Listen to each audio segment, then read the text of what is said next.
दिनांक 31 जुलाई साहित्य जगत की वह तिथि है जिस तिथि में साहित्य के पुरोधा मुंशी प्रेमचंद का जन्म हुआ था।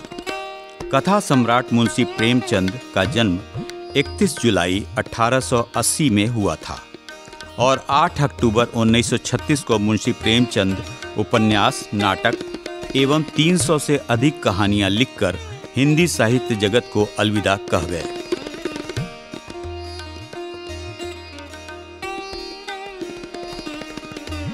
कलम के चितेरे मुंशी प्रेमचंद की जयंती पर साहित्यिक, सांस्कृतिक और वैचारिक गतिविधियों के विविध आयोजन कर उन्हें याद किया जाता है, नमन किया जाता है।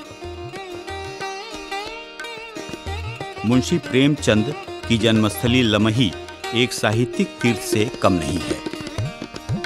प्रत्येक वर्ष की भांति इस वर्ष भी प्रेमचंद की 145वीं जयंती समारोह का आयोजन संस्कृति विभाग व जिला प्रशासन वाराणसी और प्रेमचंद मार्गदर्शन केंद्र के संयुक्त संयोजन में मुंशी प्रेमचंद स्मारक स्थल पर किया गया। लमही महोत्सव कार्यक्रम की शुरुआत स्मारक स्थल स्थित मुंशी प्रेमचंद की मूर्ति पर पुष्पांजलि व माल्यार्पण कर की गई।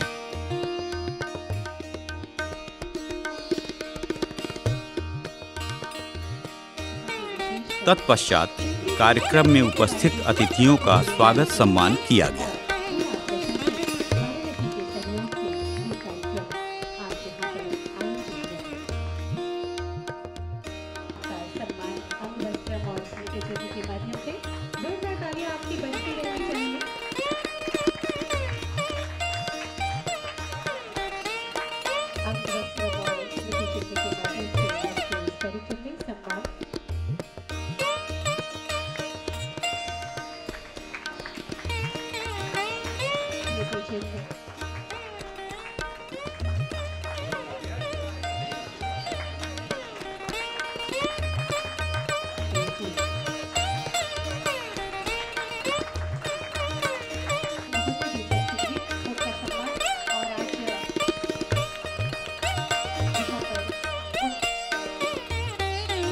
मुंशी प्रेमचंद जयंती समारोह में साहित्यिक कार्यक्रमों की श्रृंखला में वरिष्ठ साहित्यकार डॉक्टर राम सुधार सिंह द्वारा प्रेमचंद की कालजयी कहानी दो बैलों की कथा का प्रभावशाली पाठन किया गया। जितना चाहो गरीब को मारो, चाहे जैसी खराब सड़ी हुई घास सामने डाल दो, उसके चेहरे पर कभी असंतोष की छाया भी नहीं दिखाई देगी। बैसाख में चाहे एक आध बार कुलेल कर लेता है, पर हमने तो उसे कभी खुश होते नहीं देखा। उसके चेहरे पर अस्थाई विषाद अस्थाई रूप से छाया रहता है। सुख दुख हानि लाभ किसी भी दशा में उसे बदलते नहीं देखा। ऋषियों मुनियों के जितने गुण हैं वे सभी उसमें पराकाष्ठा को पहुंच गए हैं, पर आदमी उसे बेवकूफ कहता है। सद्गुणों का इतना अनादर। कदाचित सीधापन संसार के लिए उपयुक्त नहीं है। देखिए न कहाँ ले जाते हैं कहानी को। देखिए न भारतवासियों की अफ्रीका में क्या दुर्दशा हो रही है। क्यों अमेरिका में उन्हें घुसने नहीं दिया जाता। बेचारे शराब नहीं पीते, 4 पैसे कुछ समय के लिए बचा कर रखते हैं, जी तोड़कर काम करते हैं, किसी से लड़ाई झगड़ा नहीं करते, 4 बातें सुनकर गम खा जाते हैं, फिर भी बदनाम हैं। कहा जाता है वे जीवन के आदर्श को नीचा करते हैं। अगर वे ईंट का जवाब पत्थर से देना सीख जाते तो शायद सभ्य कहलाने लगते। जापान की मिसाल सामने है। एक ही विजय ने उसे संसार की सभ्य जातियों में गण्य बना दिया, लेकिन गधे का एक छोटा भाई और भी है जो उससे कम ही गधा है, और वह है बैल। जिस अर्थ में हम गधा का प्रयोग करते हैं, कुछ उसी से मिलते जुलते अर्थ में बछिया के ताऊ का भी प्रयोग करते हैं। प्रेमचंद मार्गदर्शन केंद्र की होने वाली साप्ताहिक प्रस्तुति कहानी पाठ इस जयंती समारोह में प्रस्तुत की गई। उपस्थित साहित्य प्रेमियों ने कहानी के माध्यम से भारतीय ग्रामीण जीवन व पशु पक्षियों के प्रति संवेदनाओं को महसूस किया।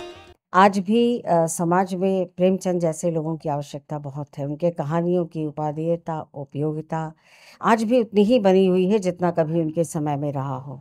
और ऐसे लेकिन एक ये प्रेरणा की बात है कि ऐसे लेखक की आवश्यकता है। आज पता नहीं लेखक का ज़मीर कहाँ चला जाता है मालूम नहीं।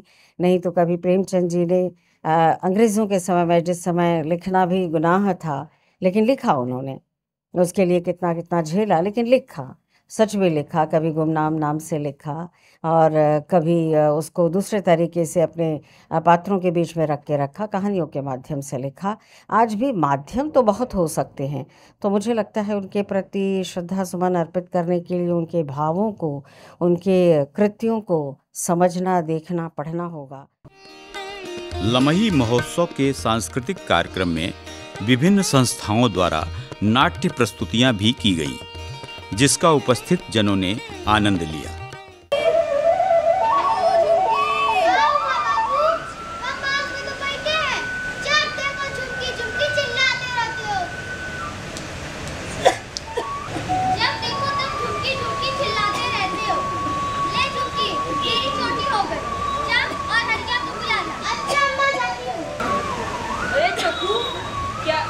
तबियत तो ठीक है ना? क्या करोगे चोकू भाई, आजकल तो गांव का इज्जत में सूखे पड़े हैं। भैया भैया जल्दी चलो, बापू की तबीयत खराब हो गई। बापू लो हरिया आ गया। जेएनयू के पूर्व हिंदी विभागाध्यक्ष प्रोफेसर ओम प्रकाश सिंह ने मुंशी प्रेमचंद के साहित्यिक अवदानों की व्याख्या करते हुए कहा, एक ऐसा अछूता क्षेत्र जिसको मैंने छूने का प्रयास किया था और प्रेमचंद को पढ़ने का प्रयास किया था। प्रेमचंद एक बड़े कथाकार हैं। यह कथन तो अब बहुत आम हो गया है। हमें यह विचार करना चाहिए कि प्रेमचंद बड़े कथाकार क्यों हैं। क्यों हम प्रेमचंद को आज भी कथा सम्राट नाम से किया गया सम्मान उन्हीं के पास है, दूसरे कथा सम्राट नहीं हुए। और अगर नहीं हुए तो प्रेमचंद की कुछ खूबी रही है। आधुनिक हिंदी साहित्य जगत के साहित्यकार भारतेंदु हरिश्चंद्र के प्रपौत्र दीपेश चौधरी ने इस आयोजन के प्रासंगिकता का उल्लेख करते हुए बताया, मुंशी प्रेमचंद जी को कथा सम्राट कहा जाता था।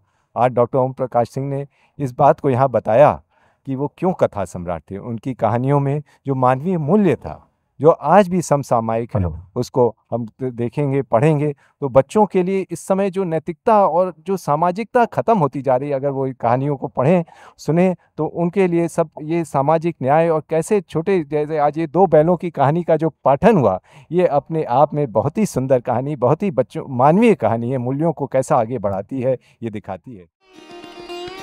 क्षेत्रीय सांस्कृतिक केंद्र के प्रभारी डॉक्टर राम नरेश पाल ने मुंशी प्रेमचंद जयंती समारोह के उद्देश्य पर प्रकाश डाला। यहाँ के जन मानस जो उल्लास है मुंशी प्रेमचंद के प्रति, उसको देख करके मैं बहुत ही अभिभूत हूँ। क्योंकि मैं किसी से संपर्क नहीं कर पाया एक दिन में, मैं नहीं समझ पा रहा था कि कैसे कार्यक्रम होगा, कौन आएगा कौन नहीं आएगा। लेकिन यहाँ मुझे आने के बाद मैं देख रहा हूँ कि बहुत सारे विद्वान, उनके अनुयायी, उनको मानने वाले, उनके मार्ग पर चलने वाले लोग अपने आप ही चले आ रहे हैं और ये पता चल रहा है कि ये दिन भर चलने वाला कार्यक्रम है।